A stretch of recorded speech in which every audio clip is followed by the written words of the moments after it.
The host of the show said, "Now, contestants, our question of the day. Did the mind first talk to itself or to other people?" And aspirant number one said, "Is this a trick question?" "Oh, I'm sorry, were you speaking to me?" "Judges, I want another quiz master." And the judges replied, "Don't we all?" From our Let's Be Precise files. Men aren't dumb and men aren't stupid. Well, just those with two eyes. Why at street level it's hard to understand what's going on. An architectural essay. Those in the basement believe they support those in the penthouse, and those in the penthouse believe they sustain those in the basement. Both are correct, yet both misled. How can this be? How can this be? Those with new vision, surpassing bifocal, no longer see this in merely 3D. Life on every planet begins with a piece of radioactive material, a bit of which each succeeding creature carries with them. On certain worlds, this becomes known as secret knowledge. Patient's advisory. There is no doubt about it. Your surgery will be performed in the morning, and the next, and the next, and the next, until the operation is complete. P.S. Complaining will do you no good, but you can anyway. One mother's upbringing efforts included these directives. Don't hang out with trash, don't socialize with the past, and keep your distance from the thoughts of others. What's the difference in a real mystic and a semi-real one? Well, neither one of them knows exactly where they're going at first, but this doesn't stop a real one from heading on in the right direction. To the standard collective mind, nothing is of more importance than the collective mind, while to an individual one, nothing is of less significance. Allegorical, political, codicil. Those are part of the normal mass human process, should they even be vocal proponents of freedom, will nonetheless be lovers of all forms of collective tyranny. No herd animal actually enjoys freedom, although men are able to say they do. City scenes from a city view. One man quit pretending he was crazy and began pretending he was normal. No one noticed the change.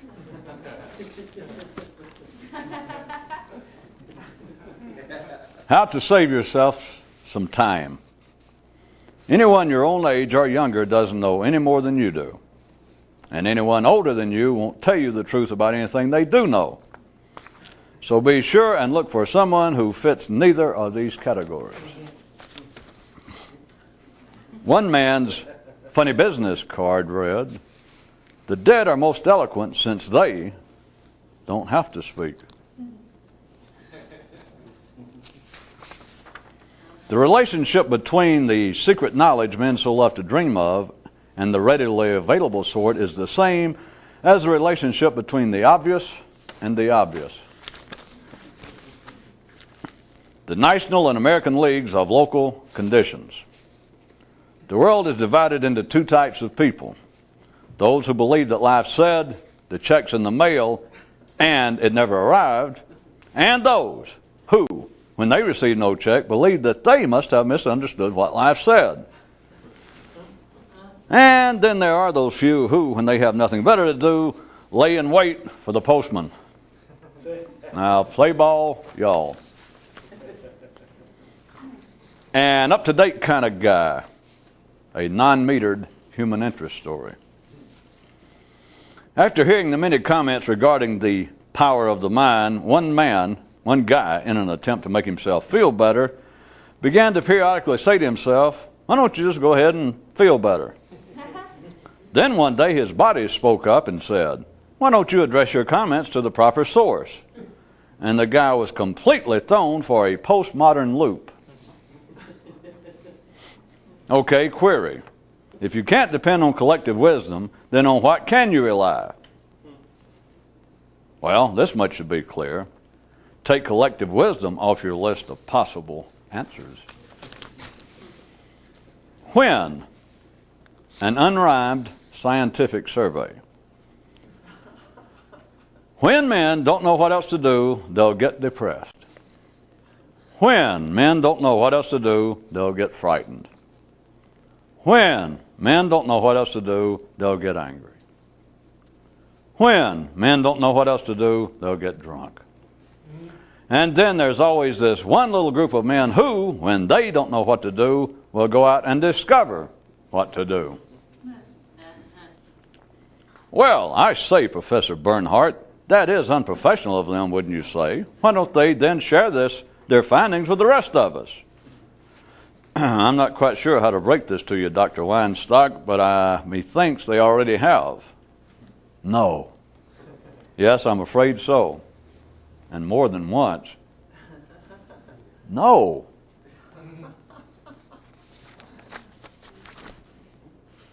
Today's bumper sticker.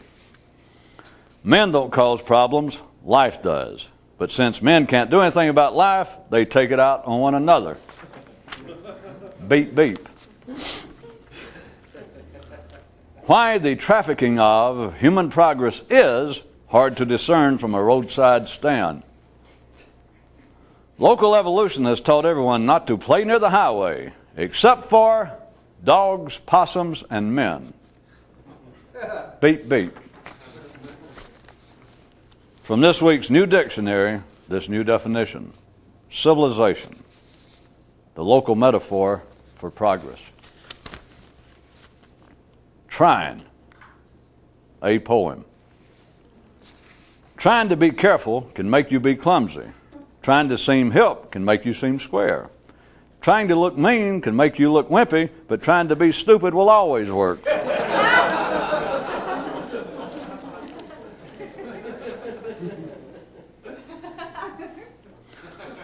Life has just as many rotten, counterproductive thoughts as you do. More, in fact.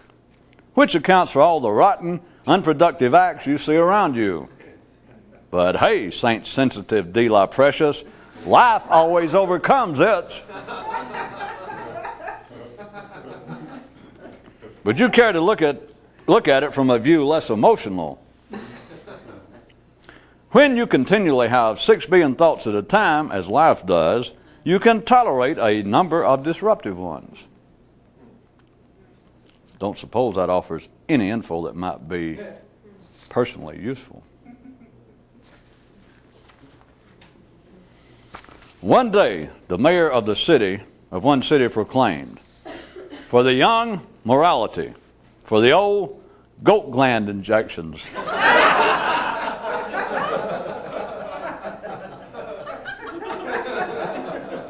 And his PR man nudged him and whispered, "Hey, you're too late with all that." And his honor fumed and sputtered, "Again? Well, hell, what's the use in even being in illusionary charge of things if this sort of stuff's going to keep happening?" And the aide shrugged and replied, "Why ask me? I'm just a salaried employee far down the brainstem line. It's you neurons up there who are paid to talk that talk, fake that fake, then accept the fallout with the rest of us." And the mayor, even though momentarily comprehending the situation, still didn't like it much. Our civics lesson for the day. Thus are the dents paid more to lead the dents than the dents are to follow.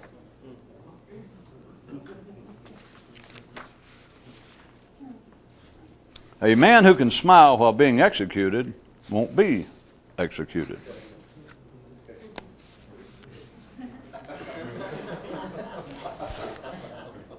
Why the nature of spirituality is difficult to perceive from a pew view. Men originally invented the idea of God so that there'd apparently be someone who actually cared whether he individually progressed or not. Since it was quickly pretty obvious that he didn't. I guess I don't have to keep using up typing ribbons by always adding to such items as this a note regarding the exceptional comparable position of a mystic and other independent thinkers. Yeah, well, even so, we still got room to slip in this one little quickie definition. Metagnostic thought, brain sweat without the smell. Conversation overheard at a local body and etc. shop. The human mind is like an eight-cylinder engine that in most people is only hitting on 3. Hitting on 3? Hitting on 3? Can you spell bicycle? If life is a hand and men fingers, note that the thumb's normal awareness will never extend beyond the web. Another conversation. The reason mathematics is so uniformly popular with man is because of the non-conditional predictability that 2 and 2 will always equal 4. But contraire, mathematics is not all that well liked by everyday man. Well, hey, don't blame me for their limited taste and embrace. Men love to talk about the past because there's nothing left to do about it but talk about it.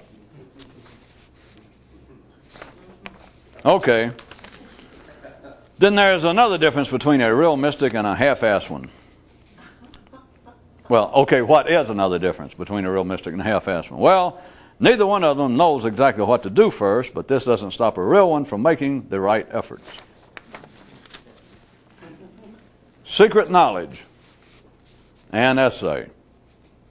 Only fools believe in secret knowledge. Only idiots don't believe in secret knowledge. Time for another timely definition. Belief. A simple man's attempt to get to Chicago on the cheap.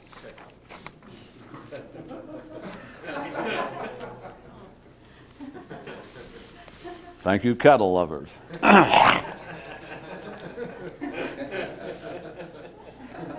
One man's ode to the sun. Everyone tells you what's wrong with man because everyone knows what is wrong. But where is he to tell you what is right?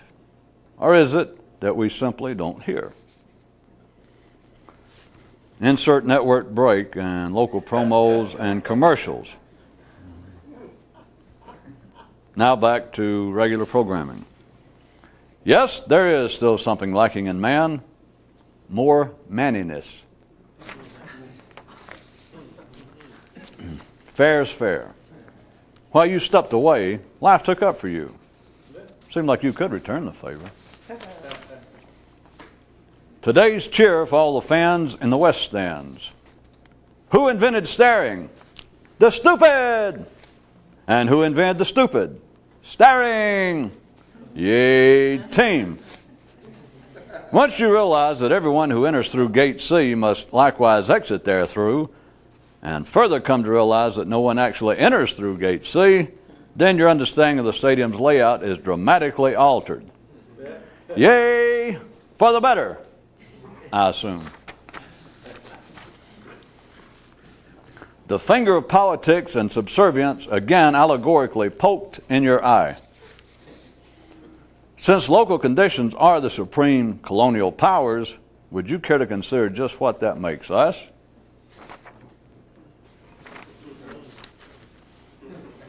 It has already been said, quoting, "Until you know about the living, how can you know about the dead?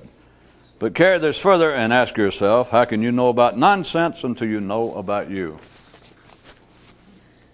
Of specific importance is memory and continuity to the collective mind, while to the individual thinker, they're both just distracting bushwhacking. Amidst the routine flow of life's 6 billion diverse, oft-times conflicting thoughts, the secret knowledge acts as a stable, constant core around which local progress grows. Another useful tip. How to tell if you're grown. You just like the young. One man's motto was, "Get to the point." And once he himself became fully appreciative of the prescript, he disappeared into the silence.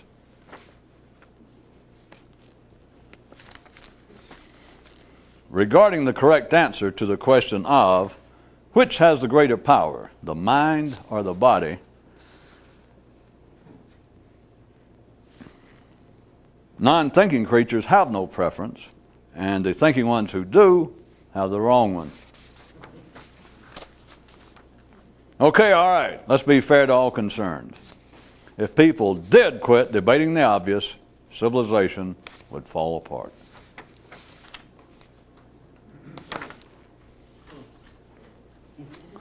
Little known geological fact.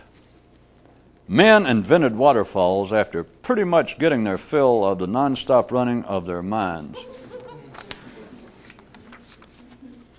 And now our big, super big bonus question of the day.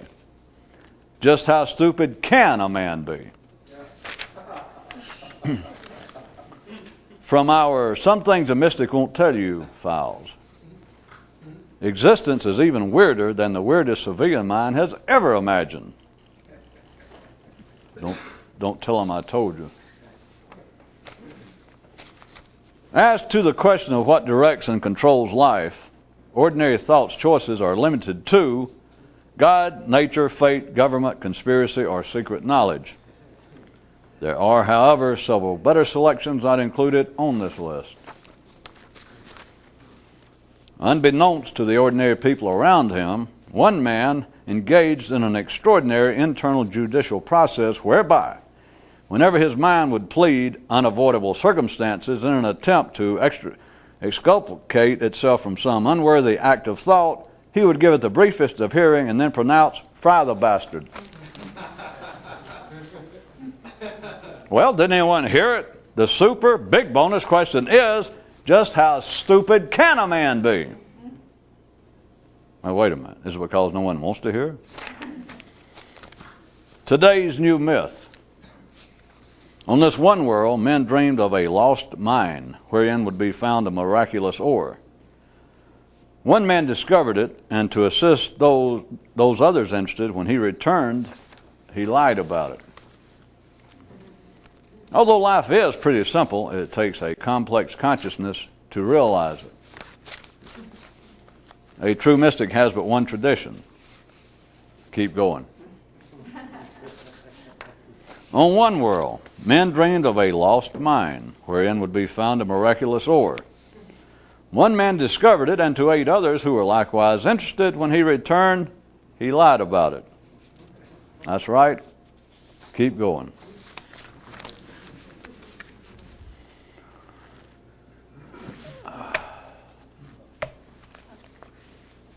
A bit more regarding the idea of secret knowledge and how it is tied to the everyday workings of life.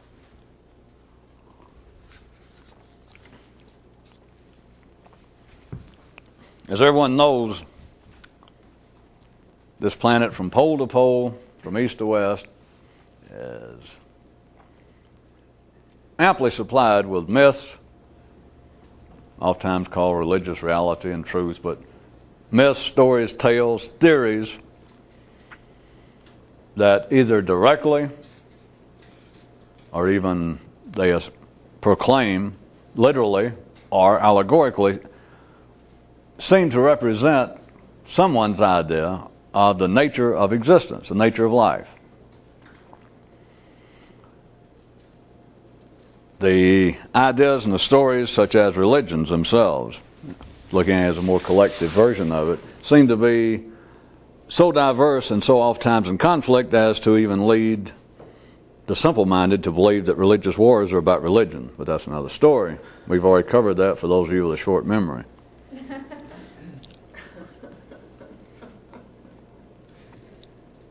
The many diverse stories can be accounted for, the many diverse theories, speaking mythologically now as opposed to so-called scientific theories, but all the mythological stories that apparently have to do with the full range of human existence, from creation to how man got in the position he is, why man is different, why man may be experiencing singular either problems, possibilities and questions of where this all might be headed and why man's in the midst of it.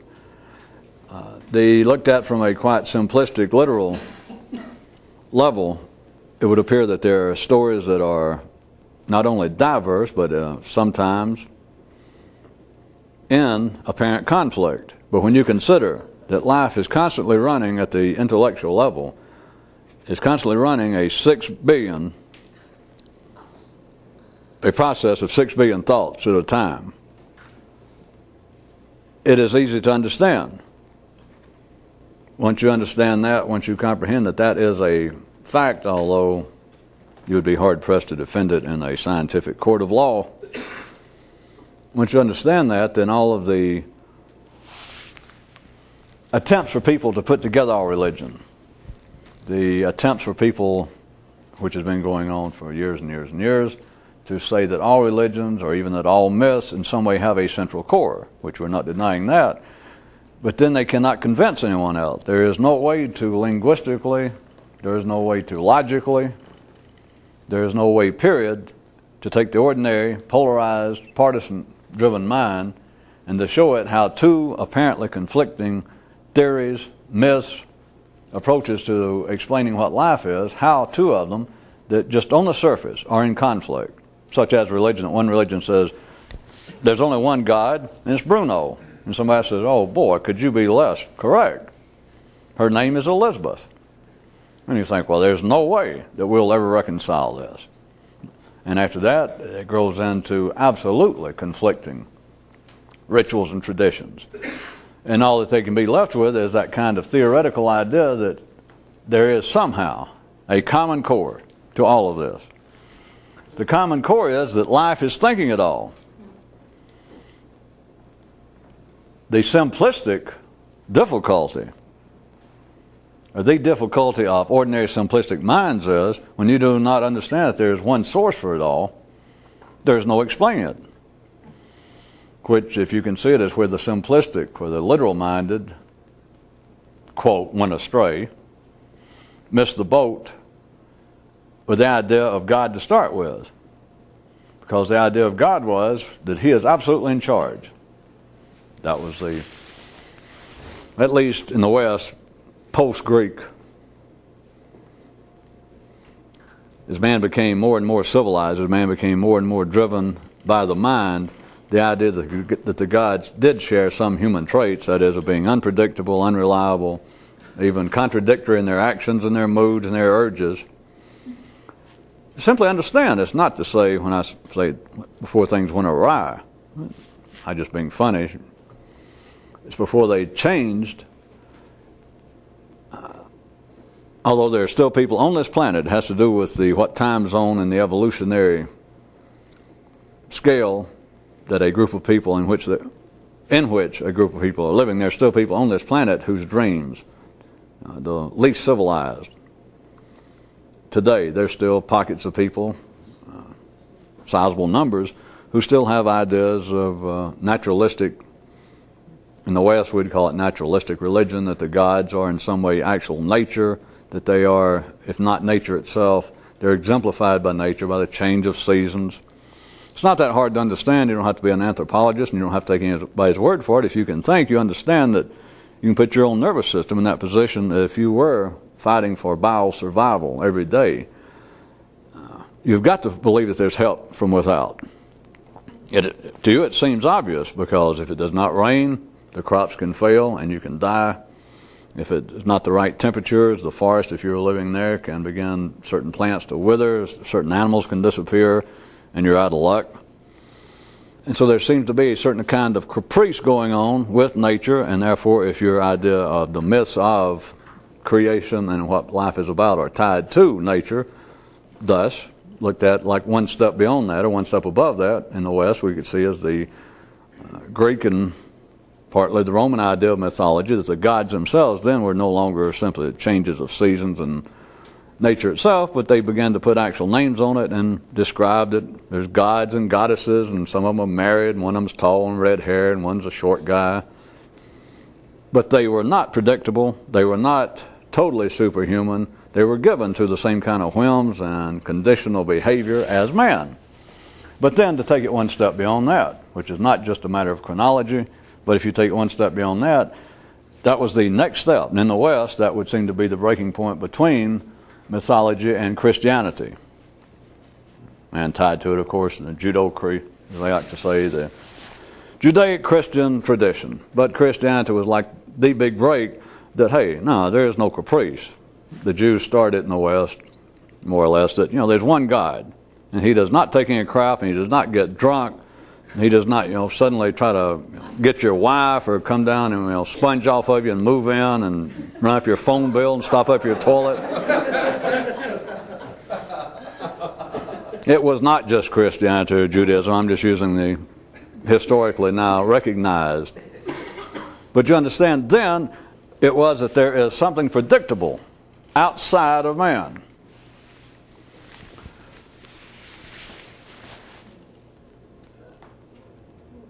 As soon as the mind did that, then another mind pointed out that life is still not, let's say, let me stretch it out, you can do this by now. Let's say that we're not even dealing with real time anymore. We're just saying that sometime we're moving up to the, let's just call it the Christian period. That we're moving up there and men are still dealing with that. Even the Jews were out there with all kinds of gods. They had their own names, but there are all kinds of gods and getting fights, the people getting fights over which God we should have in the temple this time, who's in charge. Wait a minute, we discredited him. And you think everybody's nuts, and nobody ever saw him, but now there's people having serious debates. Scholars debating, which God should we be doing on Tuesday? Or whatever that other God we used to do, whatever happened to him? Nobody's seen him in a while. No, that is, nobody's talked about him. So we can say that that was a matter of, it was too uncertain. There was too much disorder. There was too much of a chaotic system, if there is such a thing. It was too much chaos in their belief system. But then just to stretch it out, not matter about time, hundreds, thousands of years, but here we go. And then there's this point where, in the main, man's mind began to look at the idea of something stable. And the easiest way to do that, just think about it, is to go, if you got all these gods and they're in conflict, you could try to sort that out for years. That'd be like that you were the CEO of a company and you ended up with all your in-laws and just people that you wanted to save money, so instead of giving them raises and stuff, you kept making everybody a vice president. And you end up, with X amount, 117 vice presidents. And the company has only got 1,000 people, so like every 10 people is a vice president, and they're driving you nuts. What's the easiest way to do? Is to fire them all. So this me, I'm in charge, I'm back in charge, I'm going to appoint one president, and the rest of you are just back to assembly line work. So rather than trying to sort out all these gods, let's go back to just using Christianity and Judaism, instead of trying to straighten out and trying to rectify, trying to bring to some kind of common acceptable denominator all these various gods. And Muhammad did the same a little further east and a little later time. What's the easy way? You just never thought about it that way. The easy way in trying to theorize, which of course is, I hate to say that, but it puts theologians out of work. Well, it would if it actually worked. But instead of them trying to sit around and trying to write all these dissertations, these apologies, these explanations, these rationales of how we had it wrong and these gods, we can actually put them all together. What's the easy way? If somebody wouldn't have thought, hey, the hell with that, I'll just say there's one God. You have then created order, you have imposed order wherein there was a sense of disorder, a sense of conflict, uncertainty. That there was all these gods, you didn't know which one your neighbor said, wait a minute, that's the wrong God. But once they did that, back to, remember I was trying to show you that we're playing with this time period that went from this kind of uncertainty, and then it was the mind imposing on some group of people, some locale, some temporal locale, either way you want it, imposing the idea of a single entity, a single God, imposing order on this. Well, shortly after that, shortly is whatever you want. Shortly after the mind did that, some man's mind, let's say one man. Moses tried it once and it didn't fly. Then Jesus tried it. Buddha tried it. Well, everybody tried it. Well, everybody I named made it sort of work. That's what I mean. So they tried, they established that there's one person. So let's say that now we have the Christian period, that now all the people there in this one area have now accepted, all right, there's one God. So therefore, there is no conflict. Because God's not going to be in conflict with himself. That defies all the descriptions ever on the planet of a God. Post-Greek in the West, at least. that he is omnipotent. He's one. He's not many, so he's one. And he doesn't have subconscious traumas. He didn't come from a dysfunctional family. And he wasn't abused. So you don't have to worry about, once you got this one God, you don't have to worry about, well, what if suddenly he has one of these flashbacks from his old druggy period, or the steel plate in his head begins to pick up the wrong kind of state. No, he's one God. And so we're not dealing with multiple personalities. We're not dealing with schizophrenia of any kind. We now have something predictable. We have something reliable. All right, so you got that. We're picturing that allegorically. Even though it literally happened, but allegorically so that you can slide this in. Very shortly after that a mind, and then a group of minds went along that, yes, that was just right. Then another mind came up and went, wait a minute. If we got one God now, yep, and it's the God. The rest of them we were just misled. Yep. Now we got the God. This is one. He got no partners. He got nobody. No in-laws. He's it. Yes. So we got now one source of power. Yes. Then they started these questions again. All right. And of course he is good. I mean, because that's where the word God came from. Yes, he's good. Well, how do you explain the fact that my favorite pig is sick? How do you explain this? How do you explain the fact that my young son, 2 weeks after he was born, died? How do you explain the fact that we're now worshiping the one right God? Yes. Well, how do you explain the fact that our neighbors, the ones that are still worshiping the trees, you are aware of the fact that last weekend they came over and took about half our land. I mean, it's lucky you were out of town. They're telling the priest or whoever else. You weren't here, but I assume you did hear about it. They overrun us and sold half the women. And in other words, we're back to this problem. Well, if we got one God, and by his own definition, he's all powerful, all good, then how do you explain all this stuff that is not good? And then the theologians think, well, thank God, at least we're back in business. We don't have to get a job down to 7-Eleven. And as you all know, not begrudging theologians making a living, but as you all know, no mind can answer that. No mind can answer that. All they can do is suddenly fall on their knees and have some sort of, pseudo-mystical experience like, oh, I don't know it. Then they begin to holler faith and belief, which are very strange synonyms for words that they're too obvious to go into. But once the idea of one power, once the idea of a predictable sense of order was placed upon that which was disorderly, unpredictable, uncertain, once that was placed there, and then just almost immediately, then somebody went, okay, I got that. But if that be true, then why do we still have disorder happening? Why do we still have that which should not be a natural subsequent flow from a good God for this happening? What were they missing? What do all partisan minds miss?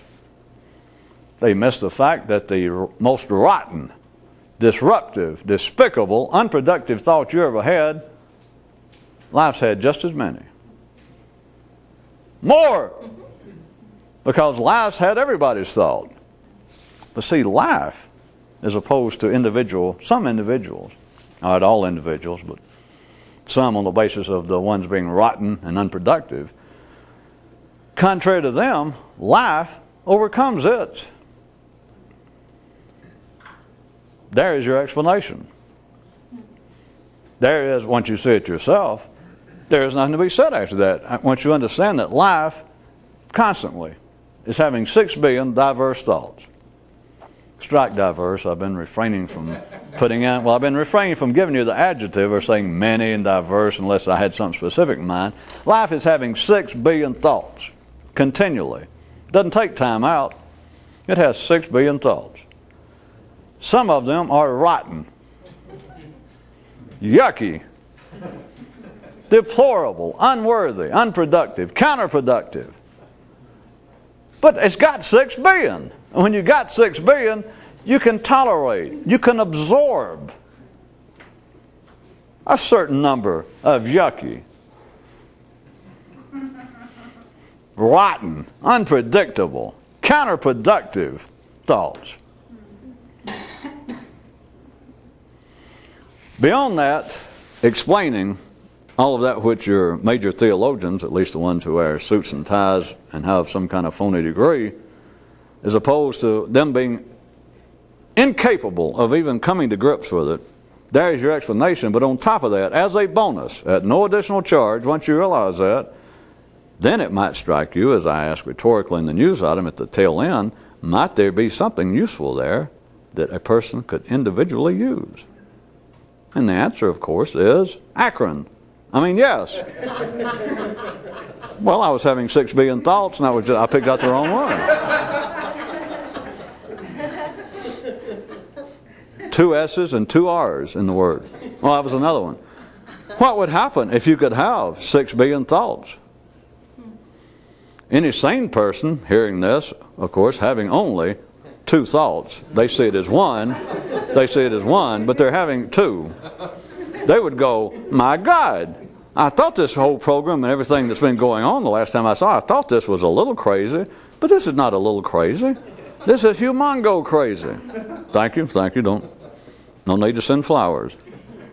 Consider, it's almost taking the closed system that the mind has had to adopt, or did adopt, to become more civilized and stable, that is, of going from, back to the allegory of the numerous gods, from going to these numerous gods who are always in some sort of conflict. Going from that to one God, and then immediately after that, having the question of, wait a minute, if there is one thought, if there is one power running it all, how do you explain this other stuff? And they can't.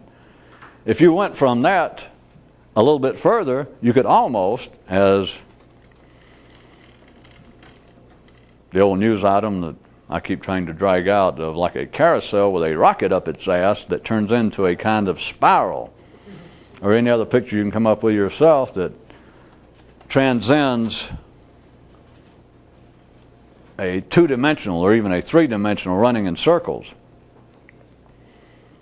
You can almost go back at another level to, if you'll follow me now, if we start off with the idea of all these numerous forces, all the way from the change of seasons, the unpredictability of the weather. We're going back millions of years, let's say, to use the cartoon idea of man's evolution on this planet, for all of you cartoon lovers, and some of you who love the idea of evolution.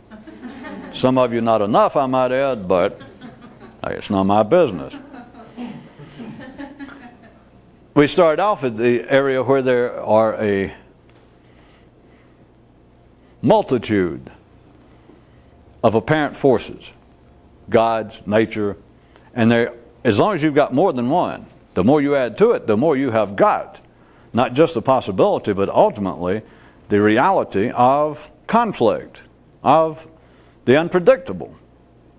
Because once you get past 2 or 3, whatever it is, a lottery number, where the prices are going up and down on the stock market, once you get past 1, you get into 2, you're in dangerous territory. Go past 2 and forget it. That the mind finds it all now unpredictable. So we start off where man's idea of life, that I am being controlled from without, or my existence, my welfare is absolutely dependent upon forces from without, the weather. So you go from that you cannot predict the weather from day to day, from minute to minute almost. So it went from that to it becoming gods, and etc., and then finally to, let's say, the Christian era, the idea of monolithic gods of some kind, or forces, but I was using the Christian era as that kind of allegory. Then we seem to have narrowed it down, and yet you can go past that, because right after you do that, you're still left with a question. Well, wait a minute. If we got narrowed down to 1, then how come things are no more predictable? That a man could stand there, if I didn't make that clear enough for you to see the point, that if we had somebody standing post somewhere in the AD era of the Western world, let's say, literally and allegorically, and they went, wait a minute, I perceive, or I've heard that our ancestors believed that they were worshiping the change of the seasons, the planets, the weather change. Boy, we've really progressed, because now we got the idea of a God. We're here inside of a church. We're not living in a jungle. Our language is better. We have culture. We've got stained glass windows. We've got beautiful rituals. But things are no more predictable than they were. They went a little further, not just in a circle, because you've got to raise the stakes. Opening with 2s. Okay. For all of you women who faked orgasms for 40 years, anybody, if you can do that, you can open with a pair of 2s. We're not sure The floor director just asked what that had to do with anything. But we don't have a floor director, so he didn't ask that. If you went around, you could almost not complete a circle, but raise it up, a spiral, to another level, that rather than being limited to the mind finally imposing a sense of order on the chaotic or the disorderly nature of life itself, the non-sequential disorderly nature, it is now imposed because of the nature of a polarized mind, a bifocal outlook on a three-dimensional world. It has to. It could not even focus its eyes literally and internally. So it had to impose the idea that there is one force. Even though it makes no sense, even though you can't go past it and use it to explain things, it is now the binoculars through which man looks. It is the mind. If they went further, if the ordinary mind could do that, which it can't, but a few people can, you go past that, it's almost repeating it, except you've raised the level, is to go back to the idea, which I'm now describing to you as a multitude of possibilities, to wit, mind, the life has constantly, continually, 6 million thoughts going on. You, me, and everyone are one of them. And you can go, I'll think about that. Sure you will. As opposed to what? Well, no, I won't. Okay. Don't think about anything. Okay. I'll take that challenge. If you can see, let's drop the subject right there. You could also see, sort of drop the subject. You could also see that all of man's singular intellectual life is absolutely tied to the fact that there are 6 billion thoughts going on constantly. That is the only way to get any clear view of what progress is, how man apparently changes out here. It frees you from all the, there's no word, I'll call it illusions. To ordinary people, it's as real as anything else. It just doesn't explain anything, and then they can't deal with the fact of, wait a minute, if it's as real as anything, how come it doesn't explain anything? Well, they've had thousands of years to deal with that. No one's noticed it. It hadn't mucked anything up, so why should it now? It doesn't explain anything to them, but if you see yourself, then it is the basis. It is the just absolute explanation, non-verbal, because there's nothing to say once you see it, of all the diversity, all of the conflict, all of the opposing views that apparently lead to insanity from almost any civilized view. That is, how can people fight over blank? Religion? How about that? If you don't like that, how about people still have fist fights at the opening of shows and art galleries? You call that art? Yeah, I call that art. I did it. That sort of thing. But religions are great. When you think, people love to do this. Since life has 6 billion thoughts, I guess life still either has a small, well, I started to say a small sense of humor, but Jesus, it must have worn that one out by now, so I guess it just still got some of those brain cells wandering around that hadn't come up to speed. So I was going to say that there's still people that go, I am absolutely shocked. What's the world coming to that people are fighting over opposing religious beliefs? As I said, I had already given you people credit that you did hear. Did anyone like, we'll change the subject completely. Did anyone like the survey of city life and how difficult it was to see from street view? That it said those in the basement believe that they are responsible for those in the penthouse, while those in the penthouse believe it is they who support those in the basement. Both are correct, and yet both are misled. How can this be? How can this be? Well, what are we talking about?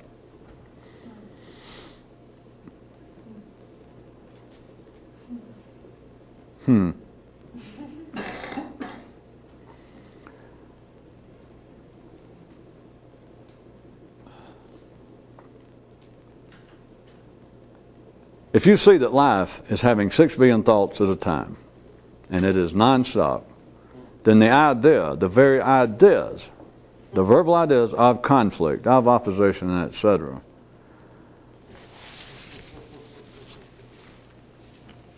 are drawn closer, if you don't fall off an edge with that, are drawn closer to understanding that last item I just brought back up. That those in the basement believe that they support those in the penthouse, while those in the penthouse believe it is they who sustain those in the basement. Men believe, as despicable as it sounds, is questionable, as unworthy as it sounds to ordinary minds, to say that we still, in this day and time, have people fighting over over religious ideas. I understand, as pathetic, as uncivilized as that sounds, it could be worse. That is progress, because what they can't see is what it really is.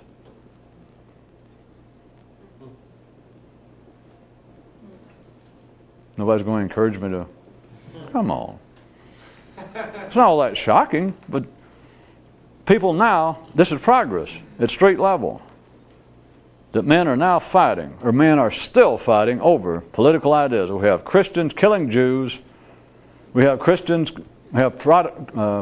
killing Catholics. We have Muslims killing Hindus all over the world.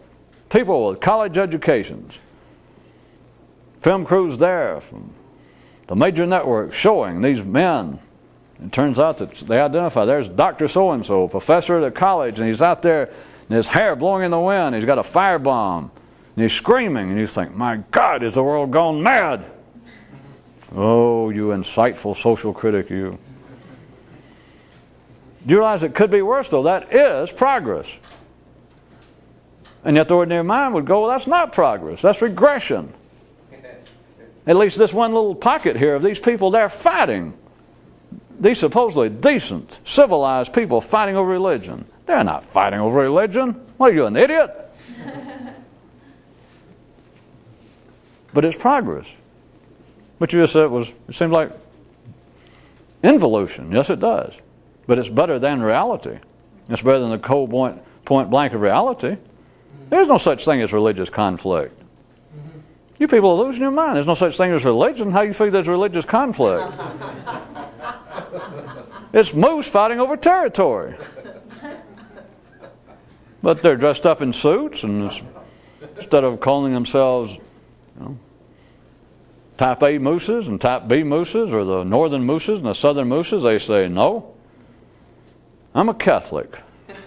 And the other moose go, I thought so, because I'm a Protestant and I can smell a Catholic a mile away. Doing all that stuff of worshiping a moose that lives down there, and you think he can't ever make a mistake. Ha! We don't put up with your kind around here. It's your kind of beliefs that are spoiling the children. They already tried killing Socrates for that, and it didn't work. They no sooner got him in the ground, and another moose sprouted right up, right out of his grave. And he thought, Jesus, I died for this. That's not his exact words, by the way.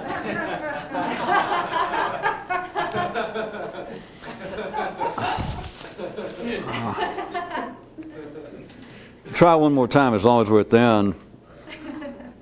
You understand it is progress by any definition to start with, right quick, to say that people now believe in one God, whatever it is, just right quick, that they believe that there is one decent force as opposed to a whole bunch of little unpredictable forces. So that's progress by any definition, because all you got to do, that's not my word for it, it's not my opinion. All you got to do is look at people right now that you wouldn't want to go and live in their condition. Uncivilized people. You can call them anything you want to, deprived, undeveloped. If I said, all right, you can go over there and live. I'll send you over there free. I got a free ticket. You'd go, well, I'll pass. You don't go there. No matter what you think of the situation wherever you live. Nobody wants to go backwards, no matter how you describe it. If you see those people, they are still always believers that there are a multitude of gods/forces, but the less evolved they are, the more they're going to call them gods of some sort. A multitude, not just one, but a multitude. And if you've got a multitude, you have conflict. You have without any doubt, a certain continual, predictable degree of unpredictability, of chaos.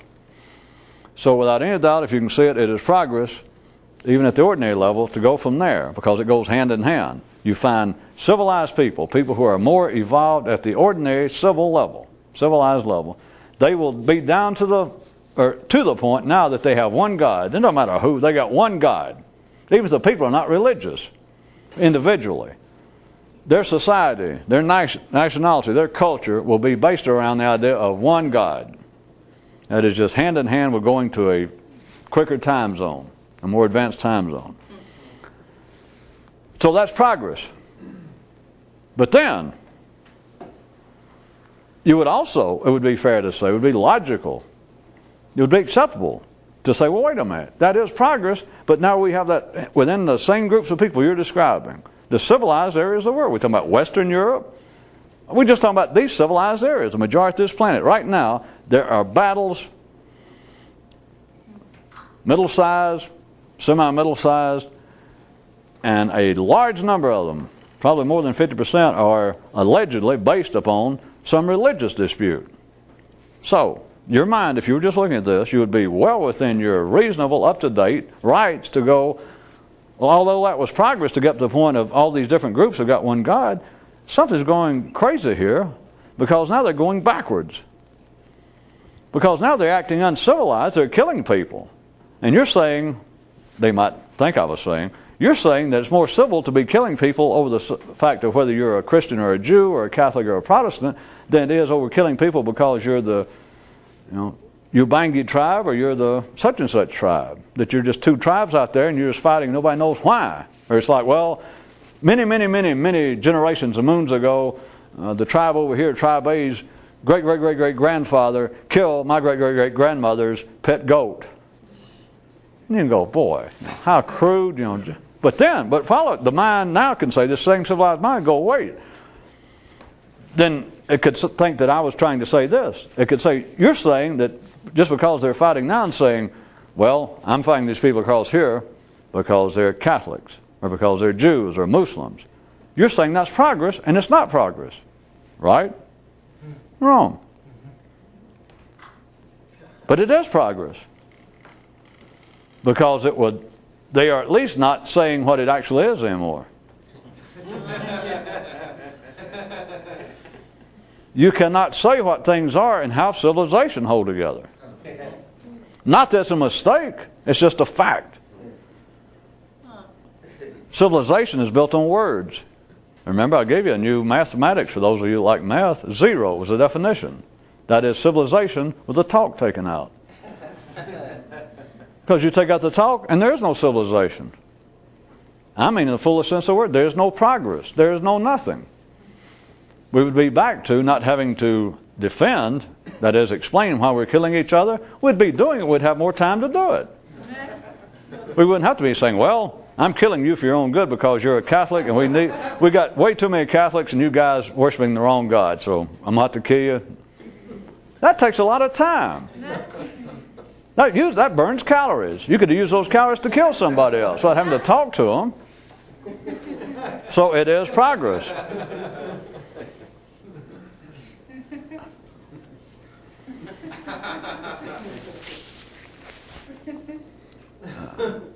Well, once you hear a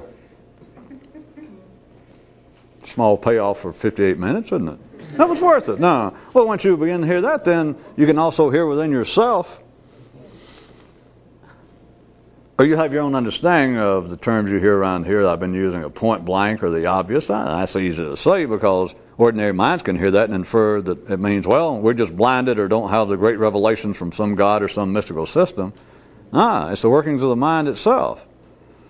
If you take the obviousness, civilized people have got to debate the obvious. Was one of them tonight. And when I say debate, you understand, argue? Turn on anything from a PBS show of philosophers sitting around discussing the nature of ethics or civilization to whatever the latest talk show is of describing what sort of dysfunctional family it takes to turn out a brother and sister team who are both serial killers. How unfaithful can you be? Whatever it is. And you could sit around, I'm not laughing at that, you could sit around at the same way as that, which may seem a little less harmful, but you could laugh, ridicule, be disturbed by that in the same way of these civilized people in Ireland and Lebanon and all over the world of killing each other and saying, well, it's in the name of God. And you think, no, you people are idiots. What's the world coming to? No, it's progress. How can these people sit there and say, well, I couldn't help it?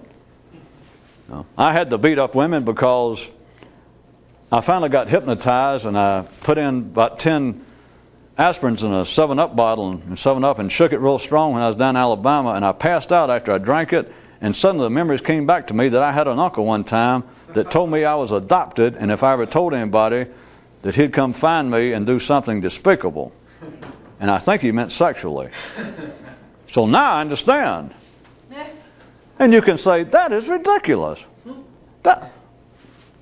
People are accepting that as being reality, and I didn't mean to just pick on people who like that kind of cheap drug intake or people from the South. You have psychologists saying the same sorts of things without the little silliness thrown in. And you can sit and listen to it nowadays and say, that is ridiculous. They're just beginning to mimic one another. They're debating the obvious. And you can say, well, civilization will fall apart if we keep excusing all this behavior. You can't let people kill somebody and then go, well, sugar overdose. Childhood trauma, I didn't even know that I'd been sexually abused until I'd been arrested and had 2 psychiatrists talk to me, and especially my attorney point out what the maximum sentence is in this state.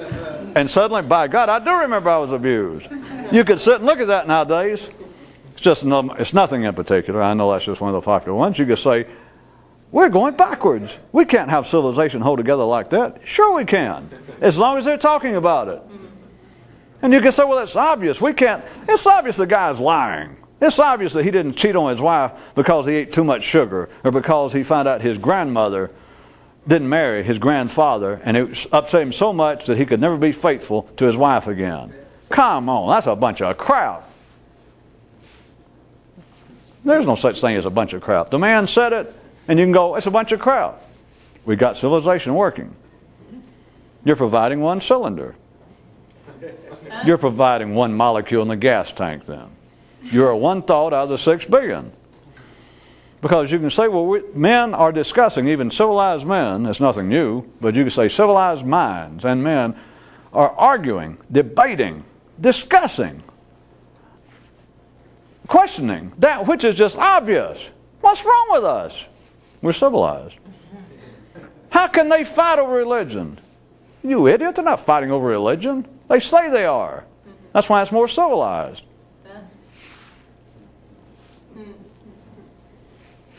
You don't like that? Well, no, I don't think that's right. Well, you got a choice. You either fight over religion, and if you don't like religion, fight over art, fight over architecture, fight over dance, fight over fashion, fight over anything but what? Territory.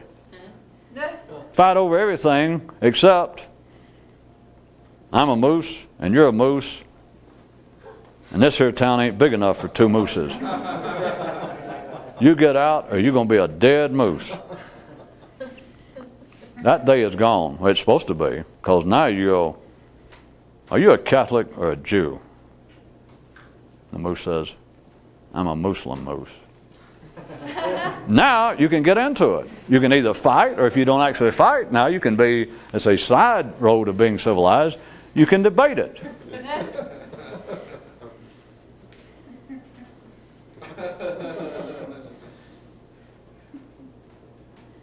And on that high note, we'll abruptly stop.